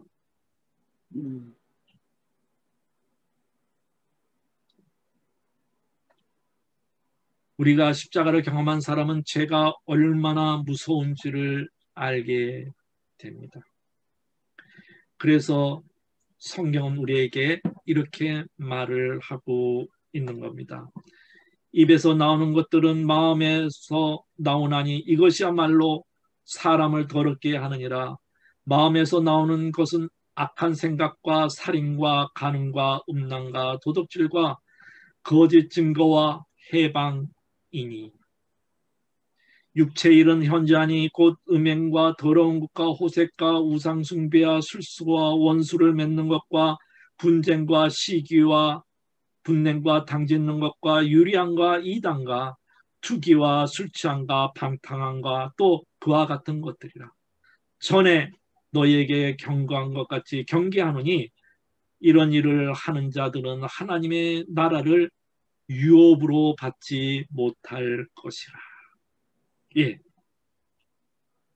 죄에 대해서 저와 여러분이 얼마나 통회하고 있습니까? 사도 바울은 이런 통회를 합니다.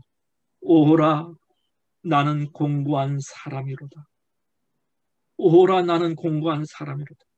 이 사망의 몸에서 누가 나를 건져주리. 이러한 애통이 저와 여러분의 영혼 속에서, 심령 속에서 울려 퍼지기를 바랍니다. 그러면 오라, 나는 공고한 사람이라고만 절망해야 됩니까? 그렇지는 않습니다. 파스칼은 이렇게 말합니다. 우리 자신의 비참함을 아는 일이 없이 하나님을 알게 되면 오만으로 나가게 된다. 하나님을 아는 지식 없이 우리의 비참을 알게 되면 절망으로 향하게 된다. 예수 그리스도를 알게 되면 그분이 우리에게 하나님과 우리 자신의 비참함을 보여주기 때문에 균형을 찾게 된다는 것입니다. 예, 오라 나는 공고한 사람이라는 한탄만 있는 것이 아니라 거기에 나를 건져주는 예수 그리스도가 있다는 것을 우리는 잊지 말기를 바랍니다. 그래서 칼빈은 기독교 강요에서 이렇게 말을 합니다. 우리 같이 한번 읽어보겠습니다. 십자가는 우리 자신의 덕성에 대해서 갖는 그렇던 생각을 뒤집어 엎으며 우리가 즐겨 쓰는 위선의 껍데기를 여지없이 벗겨내며 저 위험한 육체에 대한 신뢰를 제거하며 또한 우리를 낮춤으로써 우리로 하여금 오직 하나님만 의지하도록 가르쳐서 넘어지거나 낙심하지 않도록 만들어 주는 것이다. 칼빈이 종교개혁을 완수할 수 있던 것은 육체를 신뢰하지 않았기 때문에 그렇습니다. 오직 하나님만 의지했기 때문에 그렇습니다. 칼빈은 잘 아는 대로 그의 별명이 걸어다니는 병원이었습니다. 그 병이 한두 개가 아니었기 때문에 그랬습니다. 그럼에도 불구하고 하나님을 의지했기 때문에 그는 그 모든 것을 완성할 수 있었습니다. 여러분, 죄는 우리가 직면해야 될 십자가를 지는 사람들의 첫 번째 문제인 것입니다. 여러분의 죄를 혹시 좀 구체적으로 회개하기를 원하는 사람은 교환에 제가 조금 자세히 적어놨습니다. 그것을 보시면서 여러분의 골방에서 기도할 수 있으면 좋겠습니다.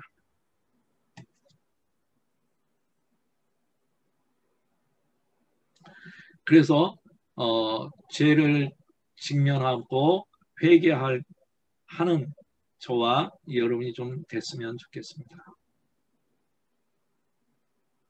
그대는 아무 상처를 가지고 있지 않는가? 숨겨진 상처가 발에도 옆구리에도 손에도 없는가?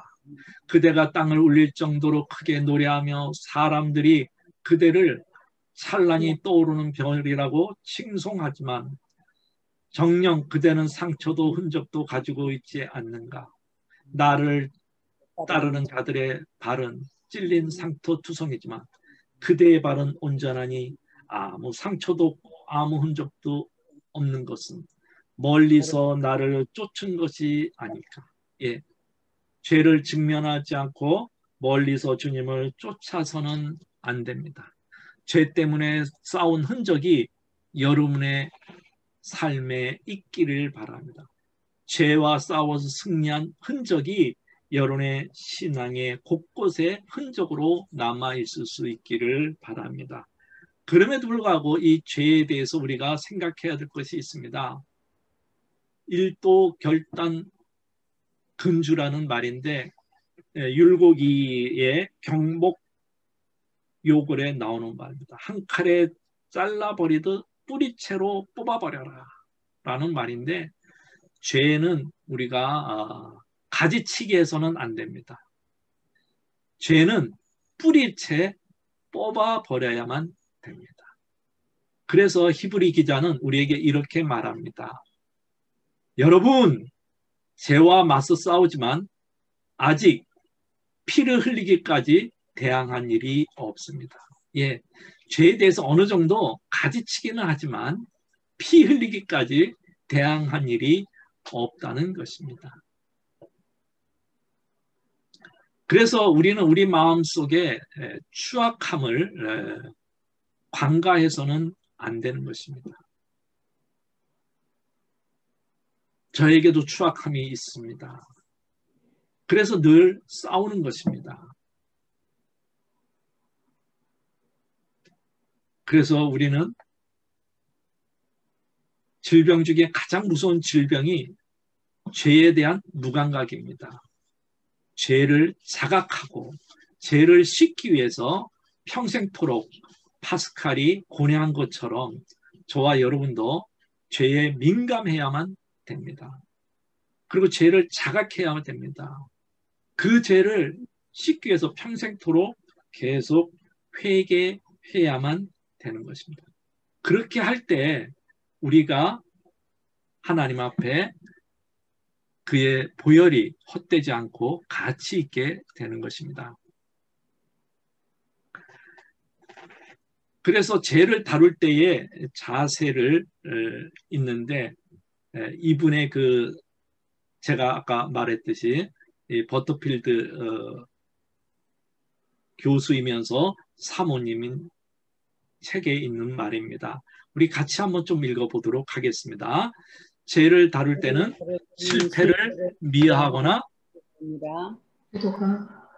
전투적인 자세를 취해야 한다. 우리는 하나님이 주시는 은혜의 수단을 총동원해서 무기로 삼아야 한다. 이 입장은 회심이 당신에게 죄로부터 자유를 주고 회개와 순종을 통해 하나님의 은혜인 회심에 반응할 자유를 준다고 가르친다. 회심은 당신에게 실패를 예상할 자유를 주는 게 아니라 회개할 자유를 준다. 예, 죄를 다룰 때 미화해서는 안 됩니다. 우리가 가끔 미화하죠. 제가 많이 썼던 말 중에 뭐예요? 마음은 원이로되 육신이 약하다. 이런 걸로 나의 죄를 많이 미화했습니다.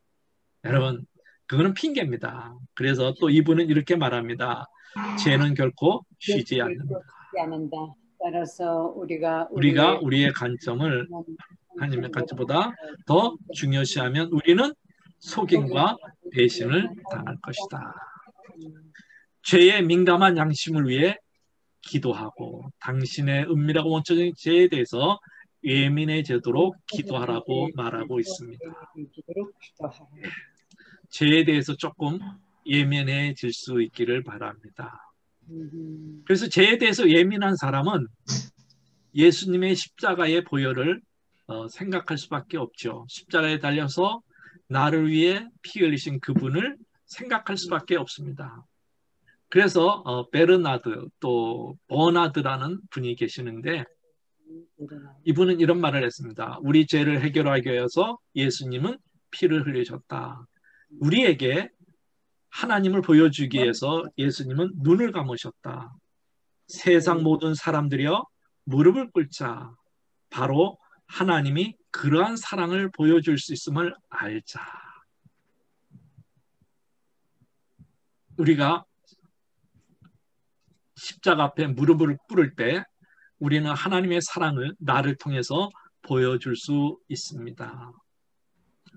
아이작 와츠라는 분은 이렇게 말했습니다. 같이 한번 읽겠습니다. 바로 너 나의 죄, 나의 흉악한 죄, 이것이 그분을 괴롭히는 주범이었다. 나의 죄는 하나하나 못이 되었고 나의 불신은 창이 되었다. 바로 네가 그분의 무죄한 머리에 안가품을 하였다. 깨어져라 깨어지라 나의 마음이여. 오 나의 눈을 상하게 하라. 눈물이 흐르도록 완고한 나의 영혼아. 강력한 은혜를 구하라. 눈물이 녹아 흐를 때까지 깊은 회개로 나의 눈이 가슴에서 우러나오는 슬픔이 빠질 때까지. 예. 우리의 눈이 죄 때문에 마르지 않기를 바랍니다. 여러분의 영혼이 사막이 되지 않기를 바랍니다. 여러분의 눈이 늘 촉촉하게 젖을 수 있기를 바랍니다. 여러분의 눈이 건조증이 걸리면 안 됩니다. 죄 때문에 십자가 때문에 눈이 촉촉하게 젖어 있을 수 있기를 바랍니다. 나이가 먹으면 건조증이 생깁니다. 그러나 영적인 눈에는 건조증이 안 생겨야 될 줄 믿습니다. 그래서 구상이라는 시인의 시가 있습니다. 한번 읽어볼까요? 저들은 저들이 하는 바를 모르고 있습니다. 이들도 이들이 하는 바를 모르고 있습니다. 이 눈먼 싸움에서 우리를 건져 주소서. 두 일의 강아지 눈만큼이라도 보이게 하소서. 예. 강아지가 두 일에 되면 눈이 얼마나 떠지는지 저는 강아지를 안 키워서 모르지만 그 조금의 눈이라도 떠지면 내 죄가 얼마나 무서운지 알게 되는 것입니다. 그래서 이혜인의 시에 장미의 기도라는 시가 있는데 우리 같이 한번 읽겠습니다. 피게 하소서 주여 당신이 주신 땅에 가시덤불 헤치며 피 흘리는 당신을 담게 하소서. 태양과 바람, 흙과 빗줄기에 고마움 새롭히며 피어나게 하소서. 내 뾰족한 가시들이 남에게 큰 아픔이 되게 않게 하시며 나를 위한 고뇌 속에 성숙하는 기쁨을 알게 하소서. 주여 당신 한 분 믿고 사랑하게 하소서. 오직 당신만을 위해 마음을 가다듬는 슬기를 깨우치게 하소서.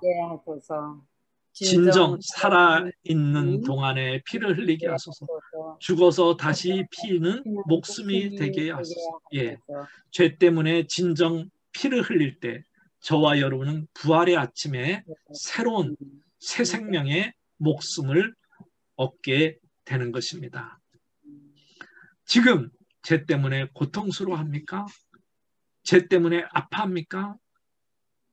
천국이 여러분의 것이 되는 것입니다. 그러면 이제 죄를 짓고 죄를 직면한 사람은, 죄에 대해서 어느 정도 투쟁하는 사람은, 죄에 대해서 어느 정도 고뇌한 사람은 이 세상을 어떻게 바라봐야 될까요? 이 세상에 대해서 어떤 선언을 해야 될까요?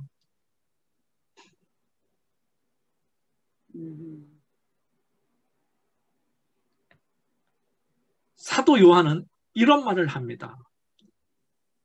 누구든지 세상을 사랑하면 아버지의 사랑이 그 속에 있지 않다. 그러면서 그분은 말합니다. 이 세상이나 세상에 있는 것들을 사랑하지 말라. 그러면서 사도 바울은 더 한 단계 높은 고백을 합니다. 그리스도로 말미암아 세상이, 다른 게 아니라 그리스도로 말미암아 세상이 나를 십자가에 못 박히고 내가 또한 세상에 대해서 그러하니라. 세상, 그리스도 때문에 세상이 나를 십자가에 못 박는 거예요. 그런데 사도 바울은 세상아 네가 나를 못 박느냐? 오케이, 나도 그러면 세상에 대해서 못 박는다. 그래서 교부 요한 크리스토스는 말을 합니다. 세상아 너가 정녕 나를 버리느냐?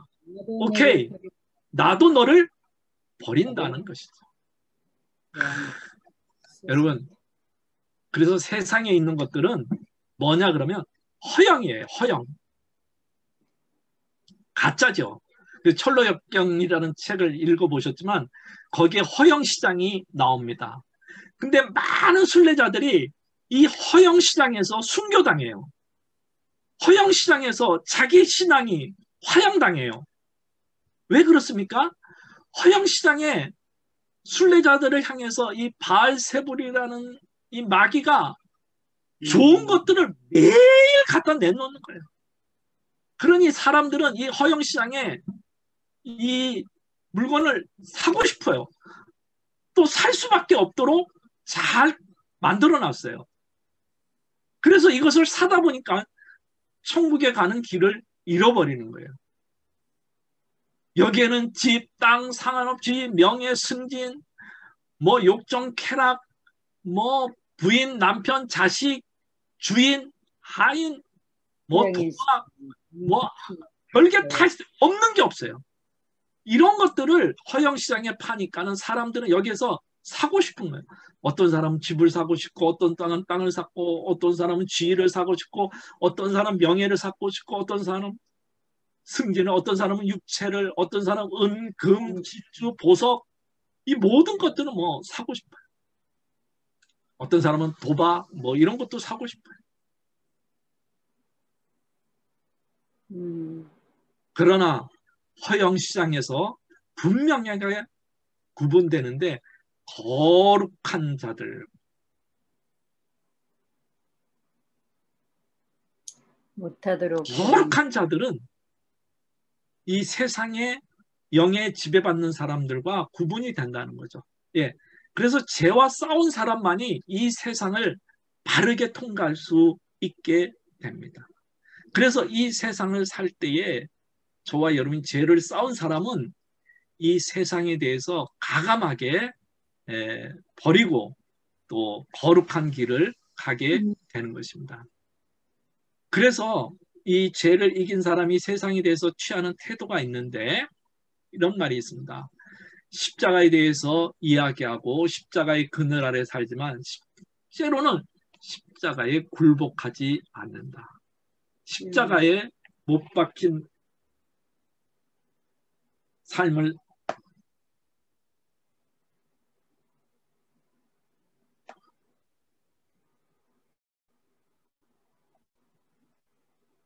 살려면 두 가지 조건이 언급이 돼야 된다고 말하고 있습니다. 토저는 우리 같이 한번 읽어보도록 하겠습니다. 빨간 것만 같이 한번 읽어보세요. 십자가에 못 박힌 삶을 살려면 세상을 완전히 버려야 십자가에 못 박힌 주 예수 그리스도께 완전히 돌아가야 가능하다. 십자가에 못 박힌 삶을 살기 위해서는 어떤 비용을 들여야 되는가? 좀 비용을 지불해야 되죠. 우리가 먼저 내놓아야 할 것 중에 우리의 완전이다. 또 다른 것은 편의성이다. 인기를 내려놓으며 성공을 버려야 된다. 자신의 성공을 모든 면에서 희생하고 포기할 준비가 되어 있는 사람만이 하나님과 함께 전진할 수 있다고 말을 합니다. 예, 여러분 주님과 함께 끝까지 전도할 수 있기를 바랍니다. 그래서 팀 켈러라는 분이 인생의 질문에 보면 이런 말이 있습니다. 인간은 누구나 무엇을 위해 살아간다. 그런데 예수님 외에 모든 것은 실망을 안겨준다. 예수님의 모든 것이 당신을 노예로 예수님 외의 모든 것은 당신을 노예로 삼는다고 말을 합니다. 그것이 무엇이든지 그렇다는 것이죠. 그러면서 막상 여러분이 취한 것들은 여러분에게 만족을 주지 못한다는 것입니다. 그러면서 당신이 숭배하는 것이 당신을 산채로 삼켜버릴 것이다 라고 말했습니다. 예, 여러분이 남편을 숭배했습니까? 남편이 여러분을 삼킵니다. 명예를 숭배했습니까? 명예가 자녀를 숭배했습니까? 자녀가 여러분을 삼켜버린 것입니다. 우리가 잘 아는 대로 헤밍웨이는 돈과 명예가 어마어마한 사람이었습니다. 그런데도 그는 번총으로 자살할 수밖에 없었습니다. 마리아 먼로도 전 세계의 남성을 자기에게 숭배하게 했지만 그도 자살할 수밖에 없었습니다. 예. 우리가 예수님 외에 모든 것을 숭배하면 그것은 나의 노예가 되고 그것의 노예가 되고 그것을 삼켜버릴 것입니다. 세상에 있는 것들은 여러분을 삼킵니다. 죽여버립니다. 그렇기 때문에 십자가를 지고 정신을 바짝 차리고 여러분의 길을 갈 수 있기를 바랍니다. 그래서 톨스토이는 예수 그리스도를 진심으로 믿고 회심하고 난 다음에 이런 고백을 했습니다. 값지한 나의 소망, 도덕적으로 훌륭한 사람이 되어보겠다고 소망에 대해서 말할 때는 모욕과 조소를 받았다. 내가 예수를 믿었다. 난 도덕적으로 훌륭한 사람이 될 거야. 그랬더니 천국의 소망을 가질 거야. 그랬더니 사람들이 모욕과 조소를 했다는 것입니다. 그런데 반대로 속된 정욕에 몸을 맡기자마자 나는 칭찬과 격려를 받았다는 것이죠. 예, 여러분 지금 칭찬받고 있습니까? 격려받고 있습니까? 아니면 지금 모욕받고 있습니까? 조소를 받고 있습니까? 여러분의 신앙을 한번 점검해 볼 수 있기를 바랍니다. 그래서 우리가 세상에 있을 때 이 육체를 십자가에 못 박아야 된다는 말을 많이 합니다. 그래서 사랑하는 여러분, 이 육체와 욕심이 원하는 것들을 십자가에 한번 못 박을 수 있기를 바랍니다. 이거는 여러분이 책에 있으니까는 읽지 않겠습니다. 그래서 십자가에 못 박으라는 시가 있습니다.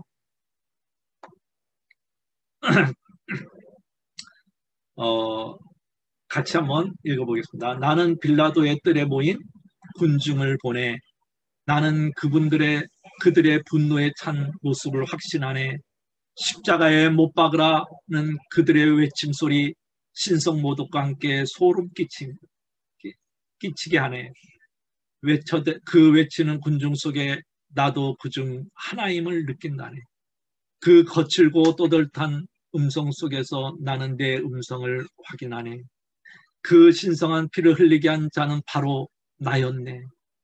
내가 그분을 나무에 못 박았네. 내가 하나님의 그리스도를 십자가에 못 박았네. 내가 바로 그분을 조롱한 자였네. 나는 십자가 주변에서 군중을 보았네. 고통당하는 분의 신음소리를, 조롱하는 소리를. 그 역시 나의 음성처럼 들리네. 마치 나 혼자 조롱하고 있는 것 같다네. 예. 혹시 저와 여러분이 육신 때문에 십자가에 주님을 다시 못 박고 있지 않습니까? 여러분이 읽은 책 중에 코바디스라는 책이 있을 것입니다. 영화도 있습니다. 이거는 외경에 있는 것을 힌트 삼아서 쓴 소설입니다. 전설이지요. 베드로가 로마에서 복음을 전하다가 너무나 박해가 심하니까 그 박해를 성도들이 사도여, 베드로여, 당신은 좀 피해 있다가 다시 오시오. 이 박해가 너무 심합니다. 그래서 성도들의 강력한 발행과 그 소원을 담아서 베드로는 잠시 피하기를 원했습니다. 그래서 로마 밖으로 가는데 갑작스레 주님이 쓱 지나가는 것이었습니다. 그때 베드로는 등골이 오싹하며 주님 앞에 말합니다. 코바디스 도미네. 코바디스 도미네. 주님 어디로 가십니까? 주님 어디로 가십니까? 물었습니다. 그때 주님은 말을 합니다. 네가 버리고 간 로마로 간다. 그러면서 베드로는 주님 두 번 다시 못 박을 수 없습니다. 그리고 그는 로마로 돌아가서 거기에서 십자가에 달려서 돌아갔습니다. 그래서 주님이 십자가를 똑바로 졌지만 베드로는 거꾸로 십자가를 졌다는 전설이 있습니다. 그래서 십자가가 거꾸로 된 십자가를 우리는 베드로 십자가라고 말을 합니다. 예, 여러분, 주님이 십자가에 못 박혀 돌아가실 때 여러분은 거기에 있었습니까? 그리고 그 십자가에 달릴 때 여러분은 무엇을 했습니까? 여러분도 군중처럼 못 박으라 못 박으라 그러면서 조롱하였습니까? 아니면 거기에서 눈물 흘리면서 나의 십자가를 바라보고 있습니까? 세상의 십자가에 못 박은 사람들은 이제 어디로 가는지 아십니까? 구원의 길로 가게 되는 것입니다. 그래서 십자가의 도가 멸망하는 자들에게는 미련한 것이지만 구원을 얻는 우리에게는 하나님의 능력이 되는 것입니다. 루터는 이렇게 말합니다. 당신의 양심이 그리스도 그분을 느껴야 한다. 온 세상이 이를 제기할지라도 당신은 그분이 하나님의 말씀임을 확실히 체험해야 된다. 그 체험이 없는 한 당신은 분명 아직 하나님의 말씀을 맛보지 못한 것이다. 하나님의 말씀을 맛본 사람들만이 구원의 확신을 가지고 구원의 길을 갈 수가 있습니다. 우리가 잘 아는 대로 감리교의 창시자는 요한 웨슬리입니다. 요한 웨슬리는 목사님의 아들로 태어났습니다. 그리고 여러분이 잘 아는 대로 옥스퍼드 대학을 다녔습니다. 그리고 옥스퍼드 대학 다닐 때 얼마나 경건했는지 홀리 클럽을 만들어서 자기가 따르는 그 클럽을 만들어서 신앙생활을 했습니다. 얼마나 규칙적이고 그 시간을 철저하게 지켰는지 모릅니다. 그래서 홀리 클럽에 다니는 사람들을 규칙쟁이, 메토디스트라고 말을 했습니다. 목사의 아들이요, 경건하고 전도도 열심히 했습니다. 그리고 그 열심히 뛰어나서 미국의 조지아주로 선교를 떠났습니다. 그런데 생각보다 전도가 쉽지 않았습니다. 그리고 그래서 갈등도 있어가지고 이제 귀국을 하게 됩니다. 그가 귀국하는 도중에 우리가 잘 아는 대로 큰 풍랑을 만나게 됩니다. 그때 같이 배에 타고 있던 사람들은 이 풍랑 속에서 찬송을 부르는데 요한 웨슬리는 두려웠고 떨림에 있었습니다. 풍랑이 잔잔해지자 요한 웨슬리는 그들에게 질문을 합니다. 당신들은 두렵지 않습니까? 겁나지 않습니까? 그때 모리비안 교도는 이렇게 말합니다. 우리는 두렵지 않습니다. 그러면서 역으로 이런 질문을 합니다. 나의 형제여, 당신은 당신 안에 증거를 가지고 있습니까? 하나님의 영이 당신의 영을 통하여 하나님이 당신이 하나님의 자녀라는 것을 증거하십니까? 웨슬리는 이 질문을 받았을 때 대답을 어쩔 줄 몰랐습니다. 그러면서 또 말합니다. 당신은 예수 그리스도를 누구라고 생각합니까? 웨슬리는 형식적인 답을 합니다. 그는 인류의 구세인 줄을 알고 있습니다. 그때 지도자는 말합니다. 옳습니다. 그렇다면 그분이 당신을 구원하셨다는 것을 알고 계십니까? 웨슬리는 불확실하고 의심스러운 대답을 했습니다. 그분이 나를 구원하기 위해 죽었다고 생각합니다. 그러자 모리비안 지도자는 한 번 더 질문합니다. 당신은 당신 자신을 알고 계십니까? 예. 웨슬리는 갈등하게 됐습니다. 구원의 확신에 대해서 그는 가질 수가 없었던 것입니다. 오늘 저와 여러분이 구원의 확신을 가져야만 되는 것입니다. 그럴 때 우리는 죄를 싸울 수 있고 세상과도 싸울 수 있게 되는 것입니다. 우리가 잘 아는 대로 파스칼은 회심을 했습니다.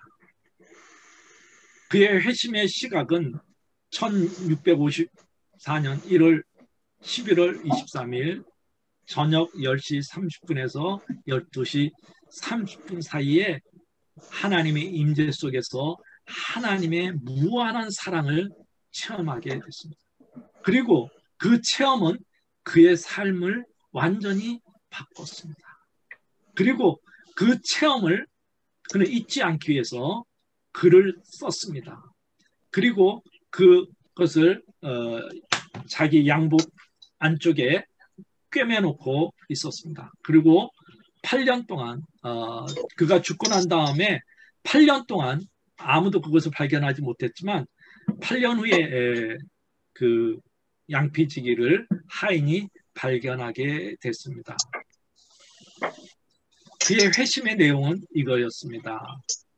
1654년 은총의 해 11월 23일 월요일, 교황이며 순교자인 클레멘트 1세의 축일, 그리고 로마 순교자 명부에 나타난 성도들의 길, 순교자 크리소고노스의 다른 순교자들의 기념일, 밤 10시 30분부터 12시 30분까지 무렵, 불, 아브라함의 하나님, 이삭의 하나님, 야곱의 하나님, 철학자들의 지식인들의 하나님이 아니다.